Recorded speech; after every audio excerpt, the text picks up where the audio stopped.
Hello बच्चों, चलिए इस जे की प्रॉब्लम को सॉल्व करते हैं। क्वेश्चन बोल रहा है the temperature of a metal string having coefficient of linear expansion alpha is increased from T1 to T2 resulting in increase of its length by delta L1. The temperature is further increased from T2 to T3 such that T1 plus T2 is equal to 2 of T3 and T2 minus T1 is equal to delta T.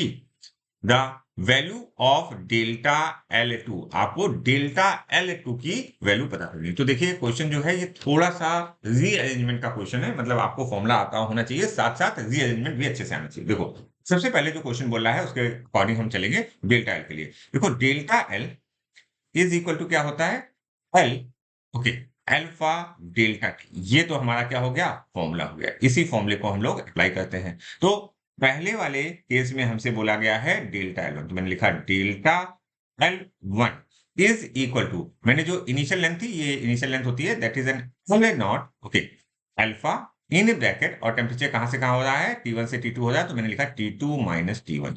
Clear हो गई बात। अच्छा, एक और बात, अब हम बात को समझते हैं कि यहाँ पर नेक्स्ट वाले केस में वो T2 से क्या चला गया, T2 से T3 चला गया। लेकिन जब T2 से T3 गया है तो एक्चुअली में समझने की कोशिश करना, जो लेंथ होगी, ठीक है, जो लेंथ होगी that is at the temperature T2, T2 पे जो लेंथ होगी that is a L not, जो हमारी एल नॉट जो इनिशियल लेंथ थी प्लस जो चेंज होके आई वो लेंथ होगी। ये बहुत ही इंपॉर्टेंट स्टेप है, ठीक है, कि T2 पर हमारी लेंथ क्या होगी, क्योंकि T2 के बाद वाला प्रोसेस यहाँ पर दिया हुआ है और तब वो बोल रहा है कि डेल्टा L2 की वैल्यू हमें फाइंड आउट करनी है। ये इंपॉर्टेंट स्टेप है, बच्चे यहाँ पर मिस करते हैं। ओके, चलिए नेक्स्ट बात करते हैं।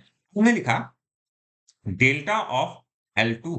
अच्छा, यहाँ पर L नॉट की वैल्यू क्या हो गई, यहाँ पर L नॉट की वैल्यू हो गई that is a L not plus delta of L1 bracket close, okay, into alpha in bracket. अब टेम्परेचर हमारा T2 से T3 जा रहा है, तो मैंने लिखा T3 माइनस ऑफ T2। बात क्लियर हो गई। अच्छा, अब चीजों को और समझने की कोशिश कीजिएगा, क्योंकि हमारा जो आंसर आ रहा है that is in delta T, और डेल्टा टी की वैल्यू क्या है, T2 माइनस T1 है। तो मतलब इस T3 को हमको कुछ चेंज करना पड़ेगा, ठीक है। तो यहां पर अगर हम इस एक्सप्रेशन को देखें, ये वाला एक्सप्रेशन, इस एक्सप्रेशन को अगर हम थोड़ा सा ध्यान से देखें तो इस एक्सप्रेशन को एक्चुअली में ये क्या लिखा हुआ है, अगर हम लिखें तो हम इसको ऐसे लिख सकते हैं, T3 is equal to, T3 is equal to T1 plus T2 by 2, ठीक है। अच्छा, इसको ये क्या हो गया, ये तो एक्चुअली में क्या हो गया, एपी हो गई। तो इसको हम थोड़ा सा और रीअरेंज कर लेते हैं, थोड़ा सा अगर हम और रीअरेंज करें तो हम इसको ऐसे लिख सकते हैं, T3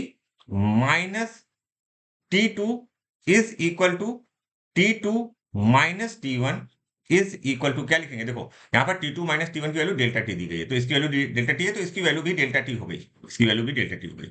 ये आपने कैसे फाइंड आउट किया, ये जब आपने देखा कि अच्छा ये तो क्या हो रहा है, एपी बन रहा है, ठीक है, तो आपने यहां से यहां पहुंच गए, ठीक है। अच्छा, अब हम वैल्यूज को रख देते हैं। अब बहुत बड़ा काम नहीं बचा गया है, अब सिंपली हम वैल्यूज को रखेंगे, ठीक है। तो यहाँ पर समझने की कोशिश करो, जब हम इस वैल्यू को डेल्टा टी रख देंगे तो क्या आएगा, delta of L2 is equal to L nought alpha delta T, okay, plus delta of L1 alpha delta T. बात क्लियर हो गई। अच्छा, अब अगर हमने पहला वाला जो स्टेटमेंट किया था, ये वाला, ठीक है, इसको समझने की कोशिश करते हैं, ठीक है। तो ये वैल्यू कितनी थी, ये वैल्यू डेल्टा टी थी, ये वैल्यू डेल्टा टी थी। तो इसको आप क्या लिख सकते हो, इसको लिख सकते हो डेल्टा ऑफ L1। तो हमने लिखा delta of L2 is equal to delta of L1, okay, plus delta of L1, okay, alpha delta T, okay.